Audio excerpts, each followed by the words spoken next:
Hello, friends. This is Dave Hurwitz, executive editor at ClassicsToday.com, here with, let's see what we have, Shostakovich, Symphonies 8, 9, and 10 on the Berlin Philharmonic's own, rather hefty and overpriced label, with Kirill Petrenko. Remember I gave a talk just like very recently about how people should have to pay for their music? Well, yes, they should. And this costs a fortune, comparatively speaking. It's 2 discs, and it's, 20, 25 bucks a disc or something. You do get this massive package. I'm completely baffled as to how to fill it out. I mean, you get huge notes, a big designer booklet with artwork and all kinds of stuff. And the CDs, I got them out a couple of times here, but it's sort of like, well, somehow there's like, oh, there you go. You open this thing. Here they are. And you get, let's see, what do you get? You get concert videos, interview film, and high-resolution audio.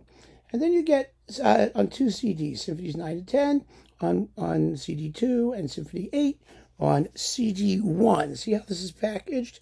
And you can unslide them and stick them out. This is lovely, except that it's all sort of glued together, and the glue keeps coming unstuck. And for the money that you're paying, you should not have unstuck glue. I have to keep having to glue it back together. But, there is such a thing as overkill. There really is. I want a deluxe product. I love physical product. I think it should be beautiful. But everything has to be rational and within reason. And this monster thing for what is basically a couple of discs is overkill. You're paying for it. If you want it, it's a coffee table object. But it's not really, it doesn't support the musical end of it. And remember we were talking about album covers? This is just horrible. Look at these. These are storage lockers, right? Like the book lockers we had in high school. That's what they look like. Ugh, what does that have to do with anything? All right. So what are we talking about? We're talking about the performances. Let's talk about what really matters. It's the music. Of course, it's always the music. The performance of Symphony No. 9 is fabulous. It's absolutely terrific, exciting, and amazingly well played, full of character, beautiful balances between the strings and the winds, chamber music interplay between, this is interplay. See this? That's interplay. Interplay between the various orchestral sections.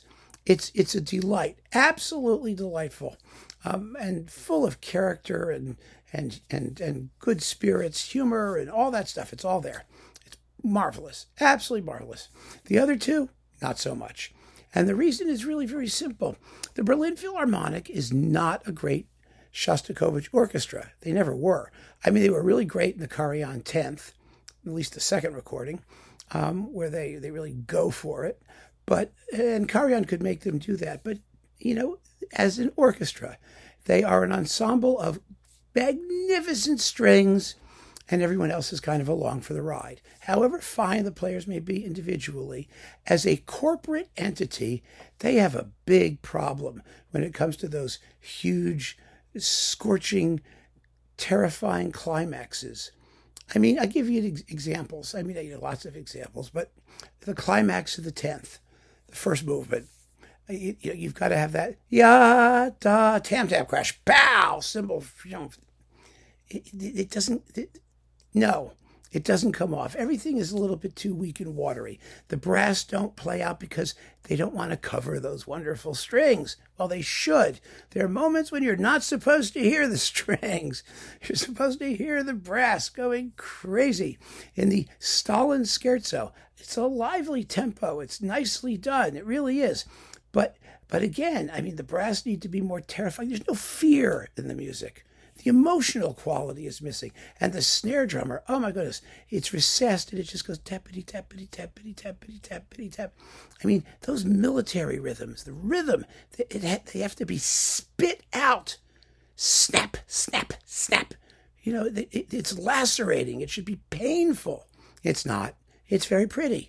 It never, ever descends below very pretty. And it has to. It really has to with Shostakovich. I mean, you can compare this version of the 10th I did just on an A-B comparison with the other Petrenko, Vasily Petrenko, with the Royal Liverpool Philharmonic on Naxos. And they play this music better. That does not mean that the Royal Liverpool Philharmonic is a better orchestra than the Berlin Philharmonic. I wouldn't say that. But as a Shostakovich orchestra, in this music, they're better. They're demonstrably better. There's more impact. There's a wider dynamic range. There's greater intensity all the way through.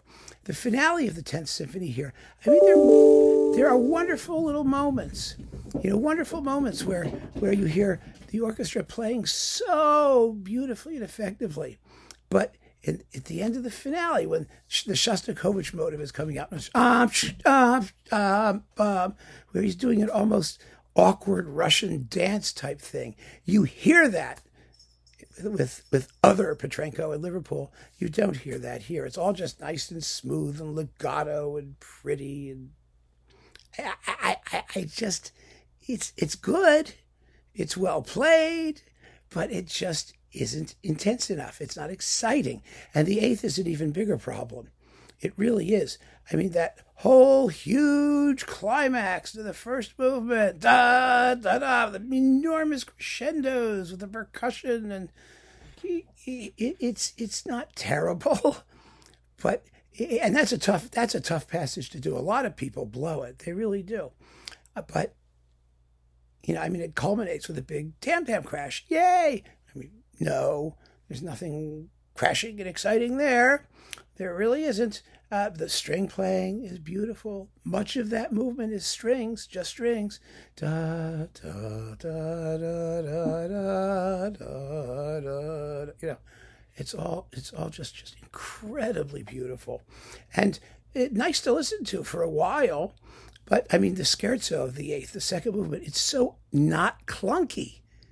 It's really supposed to be a grotesque, clodhoppery kind of movement with the winds, da da da, and I'm screaming. No, this is all nice and smooth. The toccata, the third movement, I mean, the central section, the umpa section with the trumpets, boy, those trumpets don't play out. They don't sound steady. The first trumpet, the principal trumpet, just doesn't sound terribly steady, especially at the beginning when his opening notes are really hesitant. And the big climax that leads into the Passacaglia, after a time, very, very pretty playing becomes very, very, very monotonous. And it happens in this 8th. However lovely it is, it's well paced. All of the concept is right, but the sound is wrong. And that's the problem with these performances. So they're not worth the deluxe super duper price unless you're in love with this conductor or this orchestra and you don't care what they're playing or how well they're playing it. But for the 9th, boy, that 9th was great. And it shows you what they could do if they were equally attentive to the emotional subtext of both of the other bigger, darker, more tragic symphonies. But they ain't. That's the way it goes. So keep on listening, friends. Thanks for joining me. Take care.